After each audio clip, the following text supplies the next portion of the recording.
السلام علیکم ورحمۃ اللہ وبرکاتہ۔ آج ہم بات کریں گے کہ حکم جہاد کیوں نازل ہوا۔ اسلام کی بڑھتی ہوئی شان و شوکت کو دیکھ کر کفار و مشرکین کے ساتھ ساتھ یہود و نصارہ بھی حسد و عناد میں تلملا اٹھے۔ قوم یہود و نصارہ کی دین کے عالم میں اسلام میں علی الاعلان داخل ہوئے، مثلاً حضرت عبداللہ بن سلام، اسی طرح حضرت سلمان فارسی رضی اللہ عنہ کہ جو اصفہان کے رہنے والے تھے۔ انہوں نے دین کی تلاش میں دور دراز کی مسافرت کی تھی۔ حضرت سلمان فارسی رضی اللہ عنہ نے دین نصرانی اختیار کیا تھا اور انجیل کے زبردست عالم تھے۔ جب انہوں نے مدینہ منورہ میں رحمت عالم صلی اللہ علیہ وسلم کی ملاقات کا شرف حاصل کیا تو انہوں نے حضور اقدس میں وہ اوصاف جمیلہ پائے جو انہوں نے انجیل میں نبی آخر زمان کی تعریف میں پڑھے تھے، لہذا وہ بھی ایمان لا کر اسلام میں داخل ہو گئے۔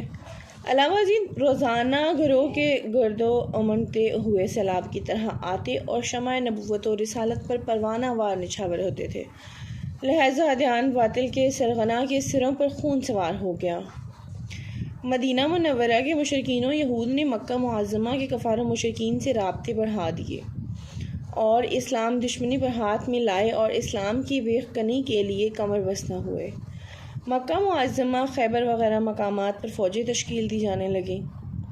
جنگی ہتھیار بھاری تعداد میں جمع کیے جانے لگے۔ علاوہ ازیں سماجی اور معاشرتی زندگی میں انہوں نے مسلمانوں کو سخت اذیتیں دینی شروع کی،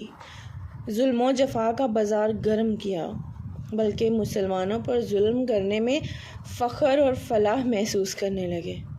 بچے، بوڑھے، عورتیں، ضعیف، بیمار اور ناتواں کو ستانے میں بھی کوئی کسر نہ اٹھا رکھی۔ مسلمان ان کے ظلم و تشدد کا آئے دن شکار ہوتے تھے، مجروح و زخمی ہو کر بارگاہ رسالت میں آتے اور ظالموں کے مظالم کی شکایتیں کرتے، لیکن رحمت عالم صلی اللہ علیہ وسلم ہمیشہ مظلومین کو صبر و تحمل کرنے کی تلقین فرماتے۔ حالات ایسے رونما ہو گئے تھے کہ کفار و مشرکین کی جرأتیں دن بدن بڑھتی جا رہی تھیں۔ اپنے مسلمان بھائیوں پر کیے جانے والے ظلم و ستم دیکھ کر صاحب استطاعت، شہزور، شجاع اور ذی قوت مومنین کے صبر کا پیمانہ لبریز ہو جاتا، قوت ضبط و تحمل جواب دے چکتی، تب وہ بارگاہ رسالت میں حاضر ہو کر جنگ و قتال کی اجازت طلب کرتے، لیکن رحمت عالم صلی اللہ علیہ وسلم ہمیشہ یہی ارشاد فرماتے کہ مجھے جہاد کرنے کا حکم نہیں ملا۔ مسلمانوں کا صبر کرنا اور جواب نہ دینا محض رحمت عالم صلی اللہ علیہ وسلم کی تلقین صبر کی بنا پر تھا۔ حالانکہ اب مسلمان ایسی پوزیشن میں تھے کہ وہ اینٹ کا جواب پتھر سے دے کر ظالموں کے دانت کھٹے کر سکتے تھے، لیکن مسلمانوں نے اپنے آقا و مولا صلی اللہ علیہ وسلم کے حکم کو سر پر رکھا اور جوابی کارروائی کی طرف التفات نہ کیا، جس کا کفار و مشرکین نے غلط مفہوم اخذ کیا کہ مسلمان تو ہم سے ڈرتے ہیں یا مسلمانوں میں ہمارا مقابلہ کرنے کی طاقت نہیں، لہٰذا ان کے حوصلے خوب بلند ہوئے اور ظلم کی آگ کے شعلے مزید تیز بھڑکنے لگے۔ جب ظالموں کے ظلم کی کوئی انتہا نہ رہی اور پانی سر سے اونچا ہو گیا، تب مشیت الہی نے ظالموں کی سرکوبی کے لیے رحمت عالم صلی اللہ علیہ وآلہ وسلم کو جہاد کی اجازت مرحمت فرمائی۔ چنانچہ 2 ہجری یعنی 623 میں جہاد کی اجازت و حکم نازل ہوا۔ 2 ہجری میں جہاد کا حکم نازل ہونے کے بعد غزوات و سرایا کا آغاز ہوا۔ رحمت عالم صلی اللہ علیہ وسلم نے سب سے پہلے جنگ بدر 623 میں شرکت فرمائی اور سب سے آخری غزوہ جس میں آپ تشریف فرما تھے، اور وہ غزوہ جیش العسرت 630 تبوک 9 ہجری ہے، یعنی آپ نے اپنی ظاہری حیات کے صرف 8 سال ہی غزوات میں شرکت فرمائی۔ علاوہ ازیں آپ نے جن غزوات میں شرکت فرمائی ہے وہ تمام غزوات دفع ضرر اور طغیان کے لیے ہی تھے۔ آپ کی حیات طیبہ میں جو غزوات وقوع پذیر ہوئے وہ جن ظلم ڈھانے کے لیے نہیں بلکہ ظلم کو ڈھانے کے لیے تھے۔ آپ نے مظلوم پر اٹھنے والی ظالم کی تلوار کو روکنے کے لیے تلوار اٹھائی تھی۔ ظلم کی زنجیروں میں جکڑے ہوئے بے سہارا مظلوموں کو نجات دلانے کے لیے آپ نے ظلموں کی زنجیروں پر تلوار کی کاری ضربیں لگا کر ان زنجیروں کو پاش پاش فرما دیا، اور عالم دنیا کو یہ پیغام عنایت فرمایا کہ ظالم کو ظلم کرنے سے روکنے میں دوہری بھلائی ہے۔ پہلی یہ کہ ظالم کو ظلم سے باز رکھنے میں اس کی بھلائی ہے، اور مظلوم کو ظلم کا شکار ہونے سے بچانے میں مظلوم کی بھلائی ہے۔ اگر رحمت عالم صلی اللہ علیہ وآلہ وسلم جہاد نہ فرماتے تو ظلم کی روک تھام نہ ہوتی، اور ظلم کو بڑھتے روکنا انسانیت کا اہم فریضہ و تقاضا ہے۔ ظلم کے سامنے سینہ سپر ہو کر کھڑے ہونا اور اس کا دلیرانہ مقابلہ کرنا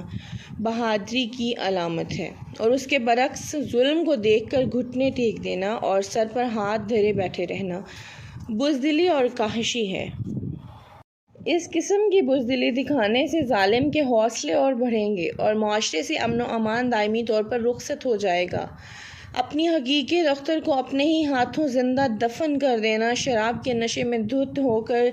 کسی بھی شریف عورت کی عصمت کشی کرنا، عورت کو دل بہلانے کا کھلونا سمجھ کر اس کے ساتھ وحشیانہ سلوک کرنا، چوری ڈکیٹی، قضا کی لوٹ مار، امانت میں خیانت، دغا فریب، دھوکہ بازی، جوا، شراب، زنا، کسی کا مال ناجائز طور پر دبا لینا اور بے حیائی، عریانی، فحش کلامی، بے جا تہمت وغیرہ افعال رذیلہ و شنیعہ سے معاشرے کو پاک و صاف کرنا انسانیت کا اولین اخلاقی فریضہ ہے۔ جب تک یہ امور قبیحہ کو رخصت نہ کیا جائے گا، وہاں تک دختر پروری، پارسائی، دیانتداری، پرہیزگاری، پاک دامنی، ہمدردی، راست کلامی، حیاداری، ایمانت داری، صدق گوئی وغیرہ اخلاقی محاسن کی فضا قائم کرنا دشوار ہوتا ہے۔ رحمت عالم صلی اللہ علیہ وآلہ وسلم نے عالم دنیا کو امن و امان کا ہی پیغام دیا ہے، اور امن و امان کی بنیادیں مستحکم کرنے کی ارادت سے ہی آپ نے جہاد فرمایا، تاکہ ستم شعار اور ستم ظریف لوگوں کی ستمگاری کی جڑیں اکھاڑ کر اس کا صحیح معنی میں استحصال کیا جائے۔ رحمت عالم صلی اللہ علیہ وآلہ وسلم کو اللہ تعالیٰ نے رحمت للعالمین بنا کر مبعوث فرمایا تھا، اور آپ کی رحمت عامہ سے پوری کائنات بہرہ مند ہوئی ہے اور ہوتی رہے گی، لہٰذا آپ نے رحمت کا پہلو اختیار فرما کر ہی جہاد فرمایا تھا۔ جسم کے چھوٹے عضو مثال کے طور پر ہاتھ کی انگلی میں لیپروزی کا مرض لاحق ہو جائے اور طبیب حاذق کہے کہ اگر انگلی کو کاٹ کر جسم سے الگ نہیں کی گئی تو یہ مرض پورے بدن میں پھیل جائے گا، ایسی صورت میں ذی عقل شخص فوراً ہی طبیب حاذق کی رائے پر عمل پیرا ہوگا۔ حکیم صاحب پر یہ الزام قطعاً عائد نہیں کیا جائے گا کہ حکیم جی ہاتھ کی انگلی کے پیچھے پڑ گئے ہیں اور انگلی کو قتل کرنے کے در پہ ہوئے ہیں۔ یقیناً جزام سے مؤثر ہونے والی انگلی کٹنے سے جسم کو تھوڑی دیر کے لیے ایذا و تکلیف ہوگی، لیکن اس کے نتیجہ میں پورا جسم مہلک مرض سے محفوظ رہے گا۔ اسی طرح کسی شریف آدمی کے مکان میں کوئی بدماش گھس جائے اور ننگی تلوار دکھا کر صاحب خانہ کی جوان بیٹی کی عزت و عظمت لوٹنا چاہے تو ایسی صورت میں اس شریف آدمی پر فرض ہے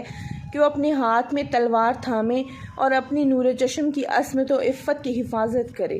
اگر اس نے اس وقت کی نزاکت سے لاابالی پن کیا اور میں شریف آدمی ہوں، تلوار ہاتھ میں لینا میرا کام نہیں، اس زحم و غمان میں رہا اور عزت لوٹنے والے کا مقابلہ نہیں کرے گا تو اس کی نظروں کے سامنے اس کے خاندان کی عزت ملیہ میٹ ہو جائے گی۔ اس کا خاندان، اس کا سماج اور اس کی وہ بیٹی جس کی عزت لوٹی گئی ہے وہ اس کی بزدلی پر ملامت کرے گی اور اس کو کبھی معاف نہیں کرے گی، بلکہ خود اس کا ضمیر بھی اس کی زندگی کے آخری سانس تک لعن طعن کرتا رہے گا۔ اگر آپ نے اپنی بیٹی کی عزت بچانے کی خاطر تلوار اٹھا لی ہوتی تو اس کی شرافت پر کوئی حرف نہیں آتا، بلکہ اس کی عزت کو 4 چاند لگ جاتے، کیونکہ اس وقت تقاضا یہی تھا کہ تلوار اٹھا کر ظالم کے پنجۂ ستم سے مظلوم کی حفاظت کی جائے۔ اس مثال کو ذہن نشین رکھتے ہوئے رحمت عالم صلی اللہ علیہ وآلہ وسلم کے غزوات پر منصفانہ اور عادلانہ نظر کر کے غیر جانبدارانہ تجزیہ کریں گے تو یہ حقیقت سامنے آئے گی کہ آپ نے انسانیت کی عزت و آبرو بچانے کے لیے ظلم و جفا کی بربریت کے سامنے ہی تلوار اٹھائی تھی۔ اللہ تبارک و تعالی نے اپنے محبوب اکرم صلی اللہ علیہ وآلہ وسلم کو جہاد کا حکم دیا۔ اس سے پہلے آپ نے کبھی بھی کسی سے کہیں بھی کوئی بھی جنگ نہ کی تھی۔ اس کے باوجود آپ نے جو جنگی امور انجام دیے تھے وہ حیرت انگیز ہیں۔